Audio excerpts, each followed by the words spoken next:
Assalamualaikum warahmatullahi wabarakatuh, pemirsa Sultra TV dimanapun Anda berada.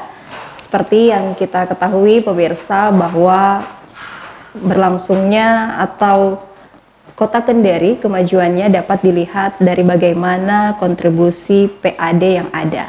Nah, salah satu faktornya adalah dengan keberadaan sumbangsi PAD itu dari salah satunya sektor pasar. Nah, kita tahu bahwa di Kota Kendari banyak sekali pasar-pasar yang ada, dan tentu ini berarti menjadi angin segar untuk pemerintah ataupun pihak-pihak terkait dalam rangka meningkatkan kemajuan daerah kita. Selanjutnya kita tahu juga, namun dengan beragamnya pasar-pasar yang ada ini, tentu tidak lain dan tidak bukan ada saja hal-hal yang masih perlu adanya inovasi dan perubahan. Oleh karena itu, pada kesempatan kali ini bersama dengan Komisi 2 DPRD Kota Kendari telah hadir Bapak Sahabudin SIP selaku Wakil Ketua Komisi yang nantinya juga akan membahas beberapa aspek yang perlu adanya pembenahan sebenarnya dan kira-kira inovasi ke depan untuk seluruh sektor-sektor yang bisa menjadi sumbangsi PAD di Kota Kendari ini seperti apa ke depannya. Langsung saja mungkin Pak, kalau saya tadi singgung sedikit masalah pasar ya. Karena kita tahu banyak sekali pasar-pasar yang ada di Kota Kendari. Selain itu yang memang menjadi perhatian juga kita beberapa waktu lalu dan ini telah dibahas dalam RDP perihal bagaimana pengelolaan terkait pasar di Pasar Bahasa Mandonga itu. Nah, ini bagaimana Pak? Mungkin bisa dijelaskan saja dari pandangan DPRD Kota Kendari sendiri. Silakan Pak. Ya, baik. Sebelumnya saya ucapkan selamat pagi pemirsa Sultra TV. Assalamualaikum warahmatullahi wabarakatuh. Salam sejahtera untuk kita semua. Baik, seperti yang disampaikan Mbak Diah, bahwa memang Kota Kendari ini tumpuan PAD-nya adalah di sektor jasa dan perdagangan. Itu adalah salah satu sektor utama di pendapatan asli daerah kita, dan salah satunya itu bertumpu pada sektor pasar yang ada di Kota Kendari. Itu menjadi salah satu fenomena yang kemarin menjadi santer juga kita hadapi bersama terkait Pasar Bahasa Mandonga yang alhamdulillah penyerahannya sudah dilakukan kemarin di bulan Februari dari pihak ketiga ke pemerintah kota. Walaupun ada beberapa hal sebenarnya aspek yang sedikit kami anggap di DPRD itu merugikan pemerintah kota. Karena pada persoalan hal-hal teknis yang memang tidak disauti oleh pihak ketiga ini, dalam hal ini PT Kurnia. Nah, terlepas dari itu bahwa memang kita pemerintah kota maupun DPRD ini butuh pembenahan terkait misalnya bagaimana membenah pasar-pasar yang ada di Kota Kendari, termasuk dalam hal ini Pasar Bahasa Mandonga, karena di situ laju perputaran ekonomi yang ada di Kota Kendari itu sangat besar sekali kita lihat. Nah, ini sebenarnya harapan kita ketika kita diserahkan Pasar Bahasa Mandonga itu bisa kita kelola secara mandiri, baik itu pemerintah kota entah dia serahkan ke OPD teknis, dalam hal ini Dinas Perdagangan itu mengelola, tapi setidaknya kita dikasih gambaran bahwa pasar ini baik itu masalah pasarnya secara umum maupun masalah parkirannya itu sudah bisa memberi sumbangsi agak sedikit besar kepada pemerintah kota. Benar. Ya, karena mau tak mau kita ketahui bersama ketika dikelola oleh pihak ketiga sangat miris sekali pendapatan kita di situ. Bahkan hampir dibilang kita tidak mendapatkan apa-apa melalui pasar Bahasa Mandonga. Padahal potensinya mungkin besar ya Pak. Iya, sebenarnya kalau kita lihat secara kasat mata potensi besar PAD di situ sangat tinggi sekali. Hanya itulah, lagi-lagi kita berpikir bahwa butuh memang sebuah terobosan besar untuk bagaimana mengambil alih semua ini. Karena harapan kita pun juga misalnya pasar ini sudah diserahkan oleh pihak ketiga ke pemerintah kota, tapi lagi-lagi sampai menjadi polemik sampai sekarang hari ini persoalan parkirannya yang masih dikelola oleh pihak ketiga, dalam hal ini PT Kurnia. Nah inilah kami sempat mengundang dalam rapat dengar pendapat bagian hukum, bagian kerjasama, bagian ekonomi, untuk melihat secara aturan regulasi yang ada. Kenapa pada saat penyerahan pasar basah itu tidak diikut sertakan dengan pengelolaan parkirannya? Iya, kenapa harus terpisah ya? Iya, nah inilah terkuak dalam rapat dengar pendapat itu bahwa ternyata Memorandum of Understanding antara PT Kurnia, persoalan pengelolaan pasar dan parkiran itu ternyata berbeda. Oh gitu. Ya, nah inilah apa kami anggap di DPRD sebuah hal yang sangat aneh. Dan makanya kita perlu harapkan ditelusuri ya Pak ya. Makanya kita harapkan penelusuran lebih lanjut bagian hukum untuk mencari solusi dan telah secara hukum terkait masalah MOU parkiran yang ada di Pasar Basah itu. Alhasil di rapat dengar pendapat itu ternyata memang agak sedikit terkuak bahwa ada beberapa hal yang dilanggar oleh pihak ketiga ini terkait MOU, karena ada beberapa pasal itu menegaskan bahwa masalah parkiran ini tidak boleh dirubah bentuk. Oh gitu. Dalam keadaan seperti biasa, seperti sedia kalanya. Nah, kalau kita mengecek kondisi lapangan yang ada, ternyata memang ada beberapa sisi-sisi parkiran yang ada di Pasar Basah itu sudah dirubah bentuk menjadi tempat penjualan para pedagang, los-los dibentuk oleh pihak ketiga. Nah inilah. Karena itu kan tidak boleh sebenarnya Pak ya. Nah inilah kami menganggap bahwa itu ada celah untuk membatalkan secara sepihak. Tapi lagi-lagi kita berpikir bahwa hal ini kita curahkan sepenuhnya kepada pemerintah kota dan stakeholder yang ada untuk bisa menelaah secara hukum seperti apa yang harus kita dilakukan oleh pemerintah kota. Langkah-langkahnya seperti apa agar supaya pihak kita ini tidak semena-mena untuk melakukan hal-hal yang melanggar di dalam sebuah perjanjian yang itu yang harapan kita sebenarnya. Tapi Pak, ini kan kita tahu juga ya bahwa memang tentu ini akan menjadi polemik. Apakah akan ada peninjauan kembali Pak, atau maksudnya lanjutan dari RDP yang telah dilakukan kemarin ini? Iya, saya pikir mudah-mudahan dalam waktu dekat kita akan memanggil lagi terkait persoalan progres yang sudah dilakukan. Karena kemarin juga terkuak bahwa pihak ketiga ini yang seharusnya punya beban terhadap pemerintah kota dalam hal ini pembayaran pajak bumi bangunan, yang terkuak itu bahwa ternyata pihak ketiga ini menunggak sampai 200 juta lebih. Nah, ini jadi persoalan di kita. Beranikah kita?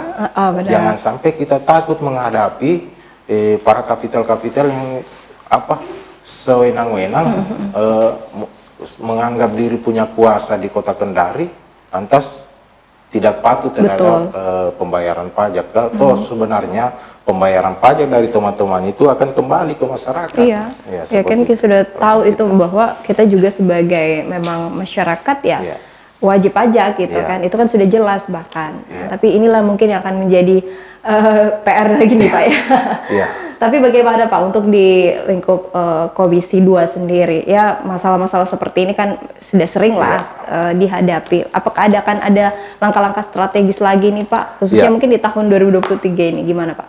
Khusus di tahun 2003 memang kan begini, kita melihat juga potensi dari pasar yang ada di kota Kendari semakin menjamur, termasuk potensi dari pedagang-pedagang kaki lima yang semakin menjamur di beberapa tempat beberapa tempat. Harapan kita memang pemerintah kota butuh sebuah aturan atau regulasi yang bisa menjadi pedoman untuk pemerintah kota untuk bisa bergerak mengatur menata terkait masalah pasar yang pertama, kemudian terkait persoalan para pedagang kaki lima, termasuk masalah parkirannya. Nah, alhasil memang kemarin kita di Komisi 2 kita sudah mengusul sebuah inisiatif ke Badan Pembentukan Peraturan Daerah DPRD Kota Kendari inisiatif untuk membuat sebuah ranperda terkait persoalan penataan pasar tradisional dan pedagang kaki lima. Dan alhamdulillah karena saya ikuti juga perkembangannya, mungkin sampai sekarang sudah proses pembuatan naskah akademik. Nah, insya Allah mungkin dalam waktu dekat, kalaupun juga ini sudah bisa kita tetapkan menjadi sebuah peraturan daerah, harapan kita sebenarnya di DPRD mengapa kita inisiatif itu agar supaya itu yang tadi saya bilang banyak, agar supaya pemerintah kota punya regulasi yang jelas untuk bagaimana menata pasar yang ada di Kota Kendari, termasuk para pedagangnya, pedagang kaki lima dalam hal ini. Kita tidak inginkan wajah kota kita ini yang kita tata untuk bisa menjadi bersih, bisa dinikmati untuk semua masyarakat, terutama mungkin pengunjung yang datang, gitu termasuk para pengunjung yang datang ke Kota Kendari di apa istilahnya itu, malah mungkin tampilannya kurang menarik, kurang menarik dengan kondisi para pedagang atau pasar-pasar tumpah yang muncul tiba-tiba di beberapa sudut kota. Dan ini harapan kita sebenarnya akan kurang menarik untuk dipandang ya Pak. Dan tentu ini juga pasti akan bisa dilakukan lagi-lagi dengan kolaborasi pasti dengan pihak-pihak lain ya Pak. Ya, saya pikir begitu. Nah pemirsa, kita juga tahu ya bahwa memang kalau permasalahan pasar ini kayaknya bukan sekali dua kali terjadi. Ini malah lagi-lagi bukan hanya di pasar Bahasa Mandonga saja, tapi masih banyak pasar-pasar ilegal rupanya yang masih menjadi perhatian juga dari pihak DPRD khususnya di Komisi 2. Nah Pak, kalau melihat hal ini kan berarti semacam permasalahan yang tidak ada habisnya begitu. Lalu seperti apa menanggapi hal tersebut Pak? Ya, saya pikir begini, makanya tadi kita bilang kita mendorong regulasinya seperti apa agar supaya begini, kita tidak ingin ibarat sebuah pohon itu kita tidak ingin memangkas ranting-rantingnya saja, tapi langsung sampai kita ingin dari akar persoalannya kita coba gali seperti apa sehingga tidak timbul lagi persoalan-persoalan berikutnya. Anggaplah misalnya begini, harapan kita sebenarnya di persoalan pasar, kita ambil contoh pasar Panjang. Nah, pasar Panjang ini dibilang ilegal, toh masih juga orang menjual masih beroperasi juga Pak. Kita bilang legal tapi tidak sesuai dengan penerapan RT RW kita, karena di wilayah sana berdasarkan RT RW Kota Kendari itu tidak ada penempatan persoalan pasar. Makanya yang pertama kita sorong perubahan RT RW. Kalau kita tidak bisa lagi memindahkan para pedagang yang ada di sana, sorong perubahan RT RW. Kenapa itu kita sorong? Supaya pemerintah kota bisa melakukan intervensi. Intervensinya dalam hal apa? Ya, proses pemungutan retribusi, kebersihannya apa semua bisa kita intervensi. Karena yang terjadi selama ini, betul ada pasar di sana, tapi intervensi pemerintah untuk bisa mendapatkan penghasilan di situ tidak ada. Tidak ada. Dan sampai sekarang Pak? Ya, sampai sekarang. Karena persoalan begitu, bahwa di sana memang peruntukannya tidak untuk lokasi wilayah pasar. Dan kan diuntungkan lagi, makanya saya minta maaf ya. Makanya ini akan diuntungkan lagi pihak-pihak yang merasa punya kekuatan, kekuasaan, wewenang apa semua. Bisa kita melakukan hal-hal yang memang agak sedikit melanggar.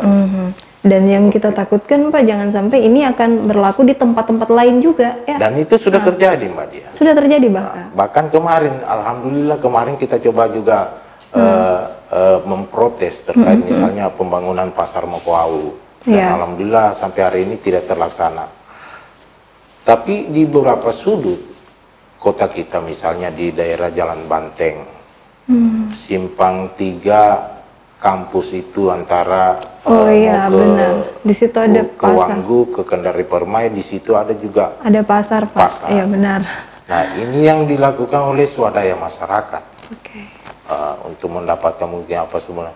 Tapi harapan kita harus ada intervensi dari pemerintah untuk melihat semua kondisi ini. Tidak bisa kita biarkan masyarakat kita minta maaf, bukan kita menganggap bahwa bukan melarang sih sebenarnya, tidak. Masyarakat kita untuk berdagang atau mencari nafkah seperti apa, tapi setidaknya harus diatur dengan regulasi yang ada.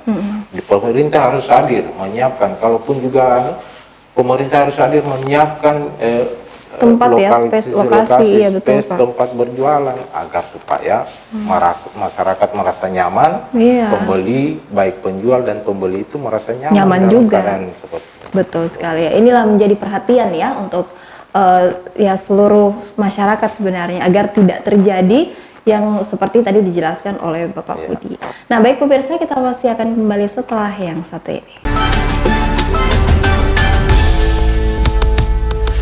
Terima kasih, kita kembali lagi pemirsa. Nah, jadi memang ini yang jujur saja menjadi dilema dari baik pemerintah maupun mungkin pihak DPRD Kota Kendari ataupun juga dari masyarakat. Karena begini, kebanyakan saya yakin apakah masyarakat ini kurang paham atau memang sudah dikasih pemahaman, hanya itu lagi agak bandel gitu ya Pak ya. Kan tipe-tipe orang berbeda-beda ya Pak. Nah, lalu Bapak melihat hal ini bagaimana? Apakah dari Komisi 2 akan melakukan terobosan-terobosan atau semacam strategis apa ini Pak, agar ya permasalahan khususnya di pasar ini bisa minimal ya meminimalisir lah, kalaupun memang tidak bisa dulu untuk meniadakan ya. Ini bagaimana tanggapan Bapak Budi? Iya, baik, makasih Mbak Dia.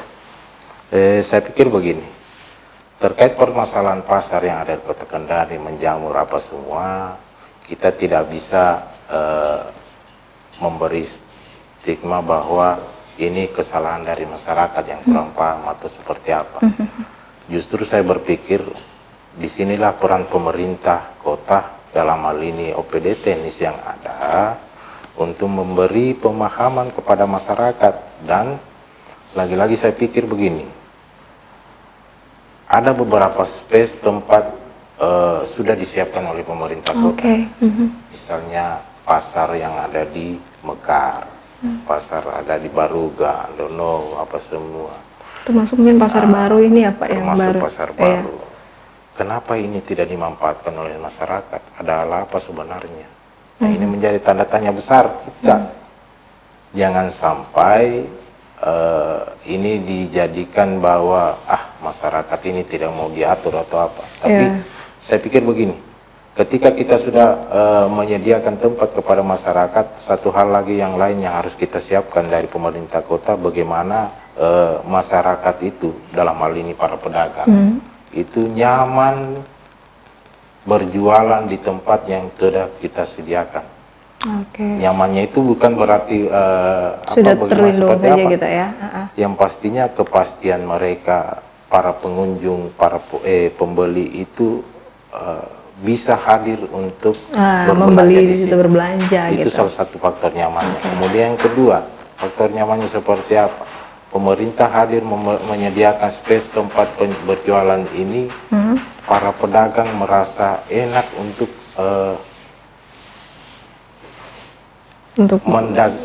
memperdagangkan hasil dagangannya. Nah, inilah yang harus dipikirkan bersama ketika begini. Ada teori ekonomi yang biasa kita biasa kita dengar bahwa penjual itu mencari tempat yang betul-betul strategis untuk berdagang hasil jualannya. Dan itu memang teori ekonomi, nggak bisa kita pungkiri seperti itu. Pasti dia akan tempat strategis. Dia akan memilih mana yang lebih baik. Bagaimana caranya pemerintah kota yang hadir saat ini, ketika dia telah menyediakan space itu adalah tempat-tempat strategis. Bagaimana caranya itu? Dengan cara misalnya begini, ini harus butuh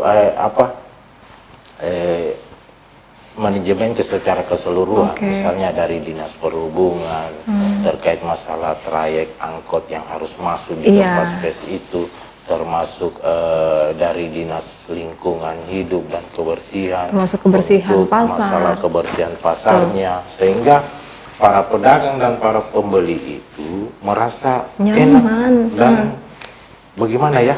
Iya, kita kan kalau nyaman, kita menghadirkan pasar tradisional yang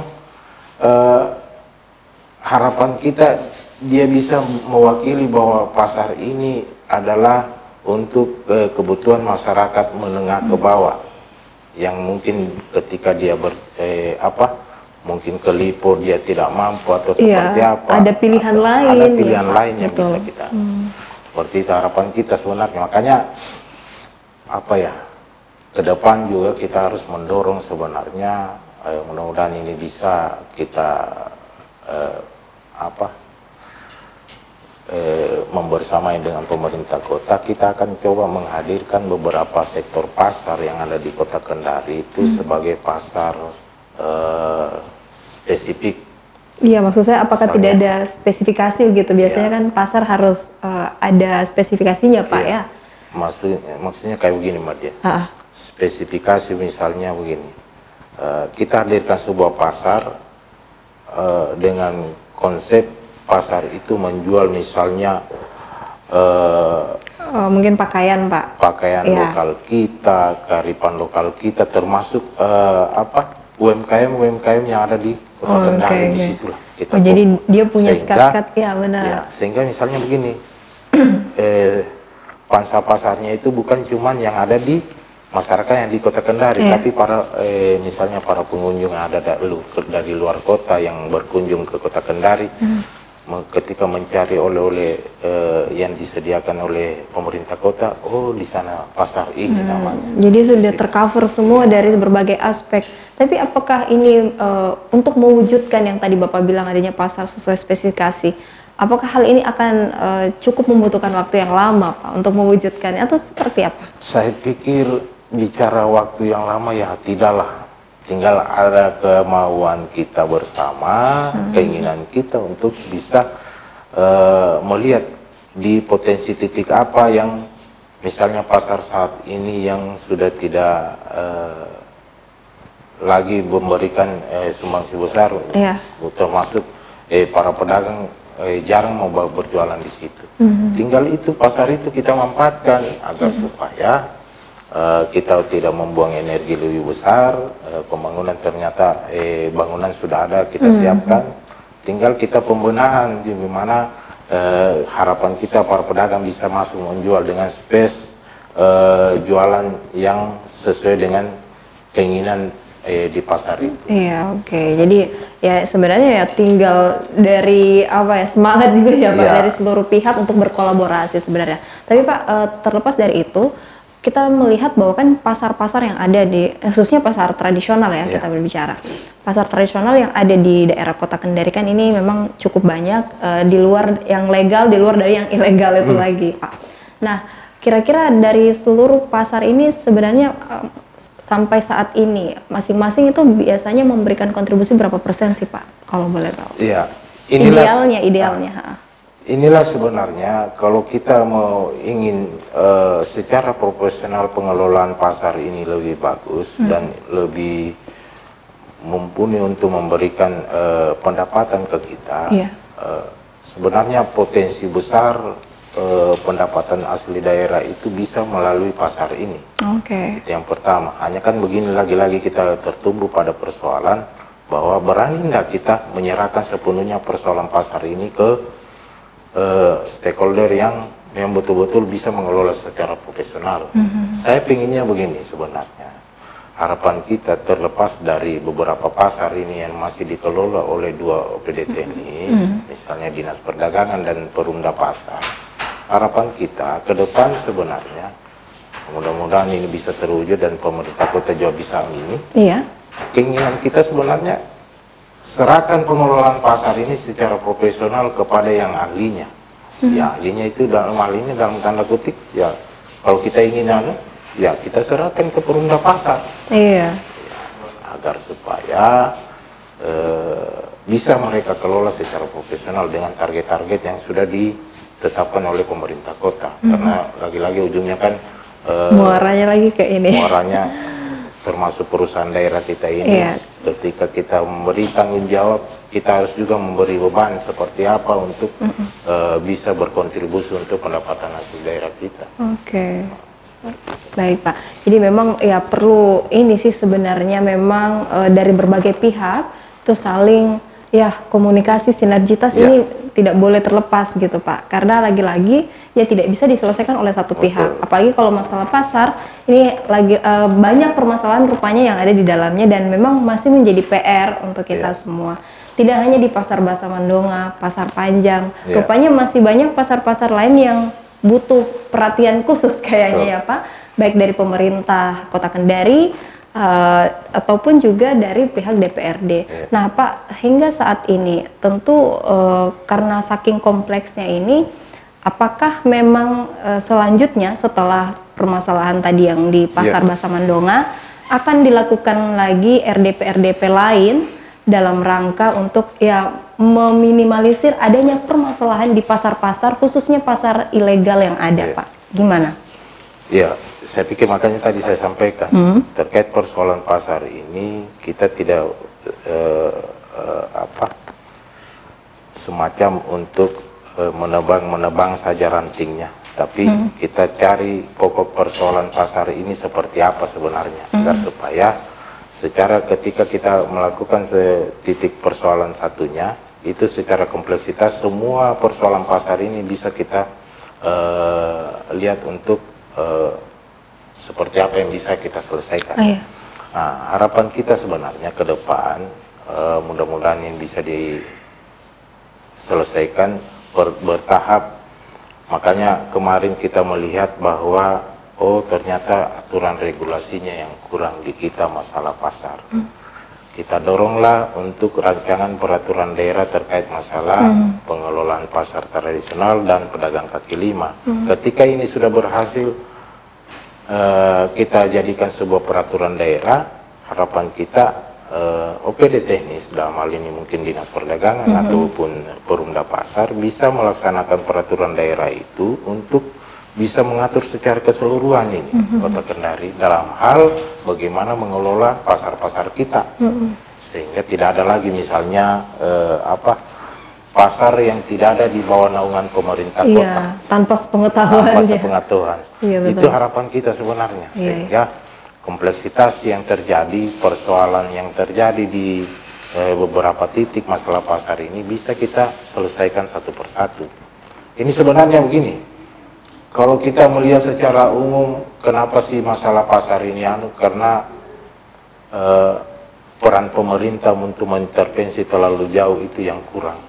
Saya pikir itu. Ketika itu sudah bisa dilaksanakan dengan adanya regulasi yang tepat, mudah-mudahan ini bisa secara perlahan persoalan pasar kita di Kota Kendari bisa terselesaikan. Iya, baik. Jadi perlunya memang intervensi yang cukup jauh ya harusnya dilakukan. Tapi lagi-lagi saya yakin ini pasti akan perlahan akan terselesaikan apabila memang adanya ya konsistensi yang dilakukan oleh seluruh pihak untuk menjawab masalah yang ada. Baik pemirsa, kita masih akan kembali setelah yang satu ini.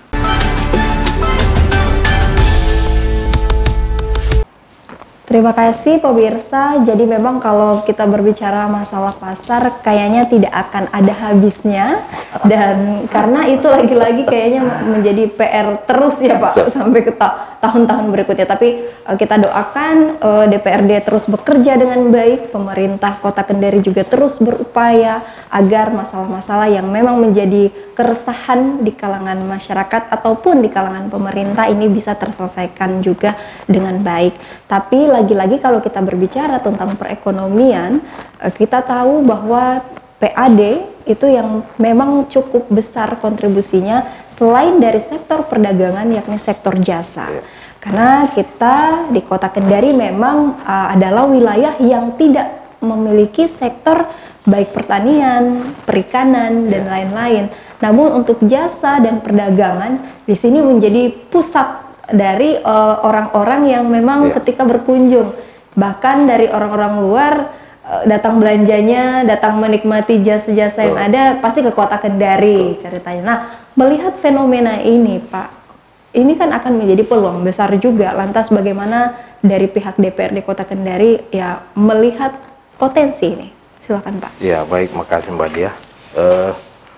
Terkait misalnya begini, tumpuan besar PAD kita memang betul dari sektor perdagangan dan jasa. Hanya sebagian kecil itu sektor pertanian dan perikanan.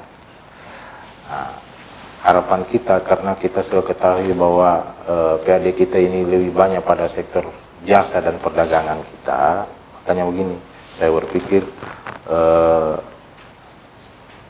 harapan kita bersama-sama dengan pemerintah kota ke depan seperti apa, kita buat sebuah aturan yang bisa yang pertama menangkap investasi-investasi yang masuk ke kota Kendari. Itu dalam hal misalnya kita ingin membangun sebuah sektor ekonomi yang lebih mapan di kota Kendari. Nah, seperti itu.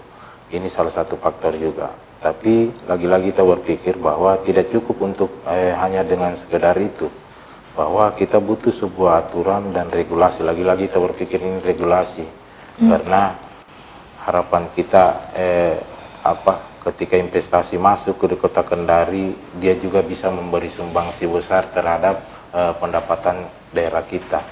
Kita tidak inginkan investasi itu masuk ke kota Kendari tapi lebih membebani ke persoalan pembiayaan dan belanja kita di kota Kendari. Harapan kita itu yang pertama, termasuk begini, investasi ini memang jauh-jauh hari kita di Komisi 2 bahkan DPRD Kota Kendari, kita tidak inginkan investasi yang masuk justru mematikan yang pertama itu sektor kearifan lokal kita. Karena itu yang harus kita jaga. Oke, misalnya pertumbuhan ekonomi kita tinggi, maju apa, ternyata di sisi lain ada yang kita matikan, kearifan lokal kita. Termasuk begini, kita kan di Kota Kendari ini masih menjamurnya itu sektor UMKM. UMKM kita itu sangat tinggi dan pesat. Justru itu sedikit memberi sumbangsi kemarin di pasca di tengah-tengah kondisi COVID yang kita alami. UMKM justru berjaya di Kota Kendari dan memberi sumbangsi besar untuk pendapatan kita. Makanya kita inginkan bahwa investasi itu menggandeng semua potensi-potensi ekonomi kemasyarakatan yang ada di Kota Kendari agar supaya ke depan bisa berjalan beriringan, tidak ada yang pihak dimatikan, dalam hal ini mungkin masyarakat lokal kita, tapi investasi ini bisa menguntungkan semua belah pihak. Seperti itu. Ya, saya sih sepakat Pak, karena kita tahu ternyata masyarakat Kota Kendari ini sampai saat ini ya, kalau kita lihat trennya sekarang itu luar biasa, semua sudah mulai aktif untuk menjadi pegiat UMKM. Ini kan sangat disayangkan Pak, kalau ya kita sebenarnya tidak boleh juga melarang adanya investasi Pak, karena itu juga kan sebagai salah satu sumbangsi PAD kita. Tapi lagi-lagi untuk agar bisa semua berjalan beriringan, berkesinambungan. Dan saya yakin pun juga kalau pemerintah menerima investasi itu kan pasti ada alasan besar juga Pak. Jadi memang kita harus sama-sama saling mendukung, sebenarnya pemerintah mendukung masyarakat, masyarakat juga harus mendukung kinerja pemerintah kita. Nah, tapi sampai sejauh ini Pak, kalau kita berbicara tentang pegiat UMKM, tentang memang masyarakat yang sudah mulai aktif untuk melakukan usaha-usaha kecil ya ceritanya ini. Nah ini kalau Bapak melihat sampai sejauh ini apa yang kira-kira menurut Bapak ini masih menjadi kendala ataupun juga masih menjadi sebuah hal yang perlu adanya inovasi dan pembenahan gitu Pak yang dilakukan. Silakan Pak. Iya, saya pikir begini, memang betul Mbak Dia, ini sektor UMKM kita lagi berkembang seperti apa. Saya pikir juga butuh dari pemerintah untuk terus memberikan semacam pendampingan, pelatihan terhadap UMKM kita, termasuk bagaimana menghadirkan pangsa pasar untuk para UMKM kita. Jangan kita membiarkan jadi begini. Ketika kita biarkan juga pelaku usaha kita yang notabene masih bergantung pada